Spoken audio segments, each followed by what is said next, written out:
Hello everyone! Welcome to IPPT Learning, kung saan nag-share tayo ng ating munting kaalaman tungkol sa PowerPoint.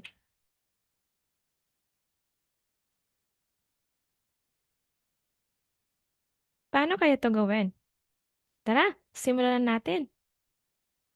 Gagawa tayo ng interactive playground. So, kung magkakaroon tayo ng group activity, pwede natin itong gamitin pang-encourage sa students na mag-participate sila at pagbubutihan din nila. So, ito yung nagamit ko na sa aking klase. So, meron akong klase na 5 groups lang. Meron ding 6 na grupo. So, ayan, dinuduplicate ko lang yan para madagdagan. Paano ba ito gawin? First thing, punta tayo dito sa insert. Yung mga arrows ang una nating gagawin.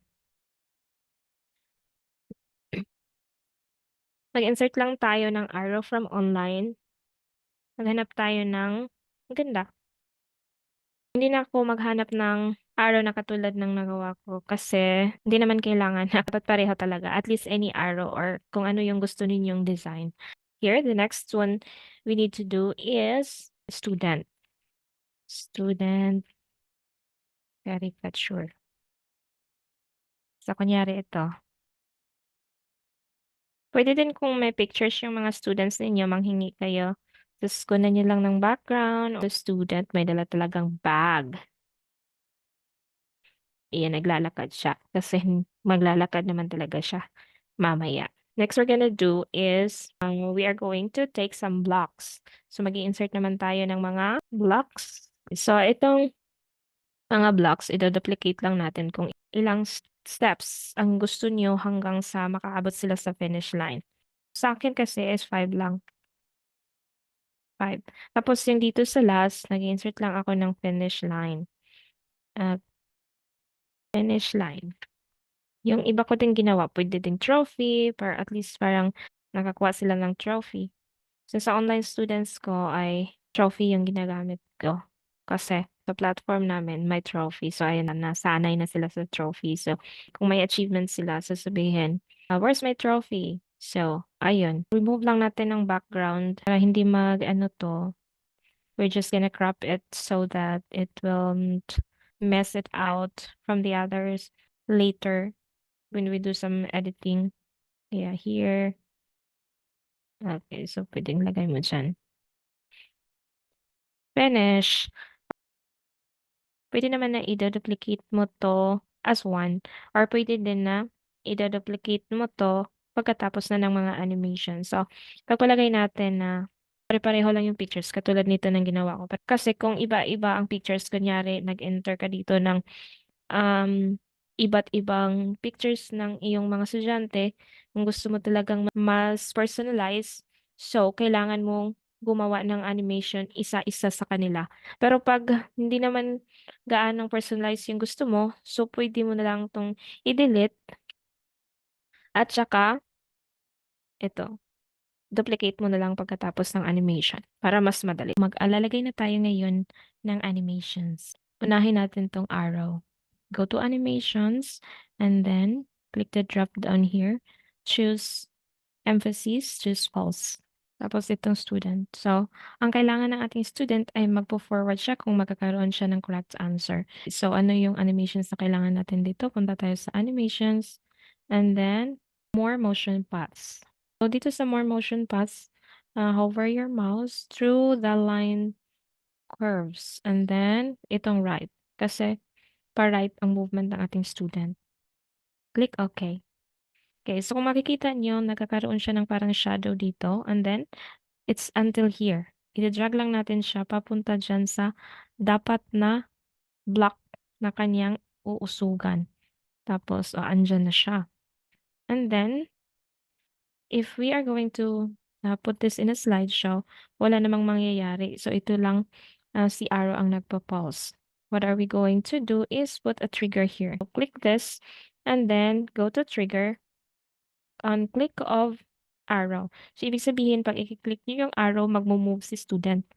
And then, afterwards, kailangan naman natin ipausog siya ng ipausog hanggang sa maabot sa finish line. So, what are we gonna do?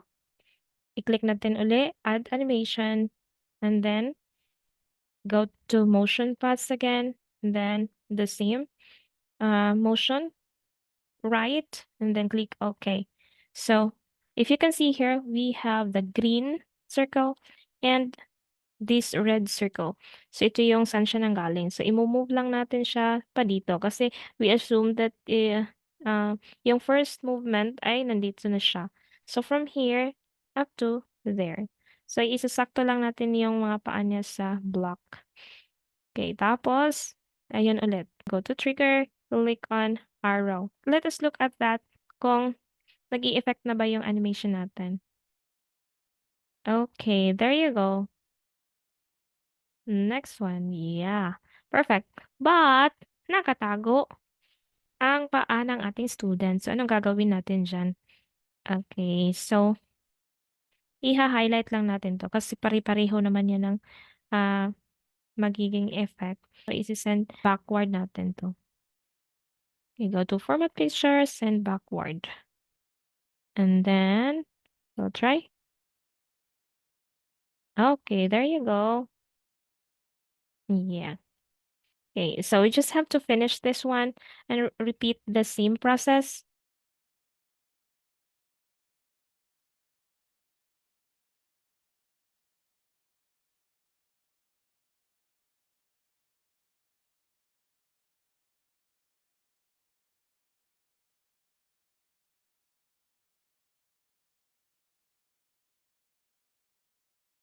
There you go. We are on the fifth block.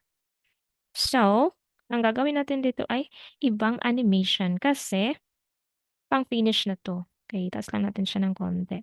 So, ano yung gagawin natin dito na motion? Lang natin ulit, add animation muli, and then maghahanap tayo ng motion dito na parang, excited.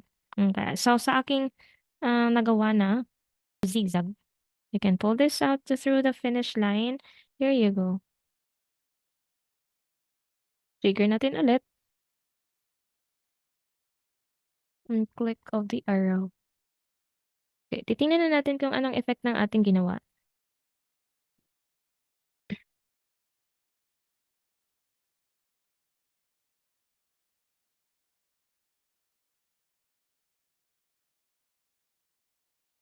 Okay, there you go. Tapos na tayo sa ating ginawa. Puwede na natin siyang i-duplicate. So, kunyari, ito, tapos naman siya ng animation. So, ida-drag lang natin kung ilang grupo ang gusto natin. Control D. So, ayan. Okay. Control D ulit. Ayan.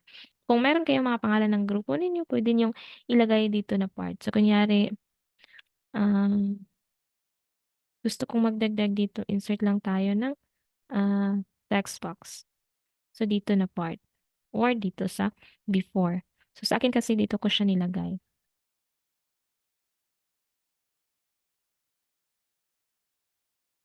So, ayan na, tapos na ang ating interactive playground. Try natin i-play. So, kunyari, nagbibigay ka ng mga tanong, tapos kung sino-sinong grupong nakasagot or individual ang nakasagot, so siya uuso. So, kunyari, si group 1 ang nauna, tapos si group 2 naman yung nakasagot sa susunod na tanong, tapos si group 2 ulit, si group 3 naman, group 3 ulit, si group 2 ulit. Ayan, makikita ng mga bata na, naku, napag-iwanan ako. So, kaya pupursige sila na makakuha ng tamang sagot. So, kunwari, hahabol si group 1. So, ayan. Okay, dire-diretso lang siya. Ayan. Tapos, sa next na naman na tanong, mahirap sa kanila. Ibang grupo na naman ang sasagot. So, ayan. So, di ba, exciting? Nakikita nila ang kanilang achievement. At pagdating sa dulo, ayan. Okay, so I hope you like it. Ganito lang gumawa ng interactive playground. Kung nagustuhan niyo ang video na ito, so please like and subscribe to my channel and then hit the notification bell to keep updated for my new uploads. Thanks for watching.